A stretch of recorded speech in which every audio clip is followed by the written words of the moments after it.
আমাদের রাজ্যে শুরু হয়েছে ভোটার এসআইআর।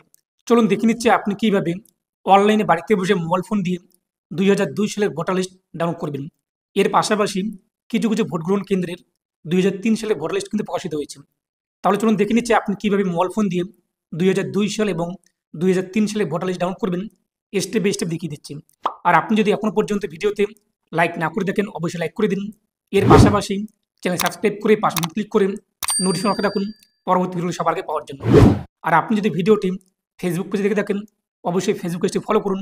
আর অবশ্যই ভিডিওটি প্রত্যেকে শেয়ার করে জানিয়ে দিন। তো এই যে ভোটার এসআইআর, তার অনলাইন এবং অফলাইন আবেদন চলবে কিন্তু 14 ডিসেম্বর পর্যন্ত। এই তারিখের মধ্যে আপনাদের প্রত্যেকে কিন্তু একদম আবেদন করতে হবে অনলাইনে কিংবা অফলাইনে। যদি আবেদন না করে দেখেন, 9 ডিসেম্বর যে খসড়া ভোটার তালিকা প্রকাশ হবে, সেখানে আপনার নাম কিন্তু উঠবে না। এরপর 7ই ফেব্রুয়ারি 2026 সালে কিন্তু ফাইনাল রোল ভোটার লিস্ট প্রকাশিত হবে। তাহলে চলুন দেখে নিচ্ছি 2002 সালে ভোটার লিস্ট কী ডাউনলোড করবেন এবং দেখে নেবেন আপনার নাম রয়েছে কিনা, বাবা মায়ের নাম রয়েছে কিনা, ঠাকুরদা ঠাকুরমার নাম রয়েছে কিনা, কিংবা আপনার দাদু দাদিমার নাম রয়েছে কিনা, স্টেপ বাই স্টেপ। এর জন্য আপনি আপনার মোবাইল ফোন, কম্পিউটার, ল্যাপটপের গুগল চলে আসুন এবং গুগলে এসে আপনি সার্চ করুন MD 360 নিউজ লিখে। তো প্রথমেই পেয়ে যাবেন MD360news.com। তো এখানে আপনি ক্লিক করুন। এরপর ওয়েবসাইটে চলে আসবে। উপরে আপনি দেখতে পাচ্ছেন সার্চ বার, এই সার্চে ক্লিক করুন। এরপর সার্চ করুন এখানে 2002 লিখে। তো সার্চ করতে আমাদের সামনে সার্চ রেজাল্ট চলে আসবে 2002 ভোটার লিস্ট ডাউনলোড, দেখতেই পাচ্ছেন। তো এখানে আপনি ক্লিক করুন। তো এরপর এখান থেকে আপনি কিন্তু আর্টিকেলটি ভালোভাবে পড়ে নিতে পারবেন, আরও বিষয়টি জানতে পারবেন। এরপর নিচে দেখতেই পাচ্ছেন সমস্ত জেলার নাম রয়েছে। তো এখন আপনি কোন জেলার ভোটার লিস্ট চাচ্ছেন, সেই জেলার পাশে রয়েছে ডাউনলোডে ক্লিক করুন। পরবর্তী পেজটি চলে আসবে বিধানসভা। এখন আপনি বিধানসভা এখান থেকে সিলেক্ট করুন 2002 সালে সেই ভোটার কোন বিধানসভায় ভোট দিয়েছেন, সেখানে ক্লিক করতে পরবর্তী পেজটি চলে আসবে ভোট গ্রহণ কেন্দ্র।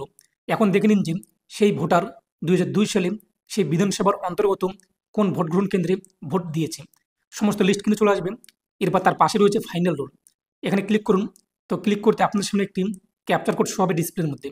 তো দেখতেই পাচ্ছেন যেরকম ক্যাপচার কোড, নাম্বার তাহলে নাম্বার, ক্যাপিটাল লেটার তাহলে ক্যাপিটাল লেটার, স্মল লেটার তাহলে স্মল লেটার কিংবা স্পেশাল ক্যারেক্টার যা রয়েছে তার নিজের বক্সে উল্লেখ করে দিন। তারপরে যে ভেরিফাই, এই ভেরিফাই আপনি ক্লিক করুন। তো ভেরিফাই করতে আপনার সামনে কিন্তু 2002 সালে ভোটার লিস্ট চলে আসবে। আরেকটি প্রশ্ন, 2003 সালের ভোটার লিস্ট কিন্তু শুধুমাত্র কুলপি বিধানসভা যে রয়েছে সেখানে কিন্তু দেওয়া হয়েছে। কুলপি বিধানসভার অন্তর্গত যে সমস্ত ভোট গ্রহণ কেন্দ্র রয়েছে, সেই সমস্ত কেন্দ্র থেকে আমরা কিন্তু 2003 সালে ভোটার লিস্ট ডাউনলোড করতে পারছি। বাকি সমস্ত রাজ্যে সমস্ত জেলায় বিধানসভায় কিন্তু 2002 সালে ভোটার লিস্ট রয়েছে। তো নিয়ে আপনার মতামত কমেন্টে পেশ করুন। আর অবশ্যই ভিডিওটি প্রত্যেকে শেয়ার করে জানিয়ে দিন। তো প্রত্যেকে ভালো থাকুন এবং সুস্থ থাকুন।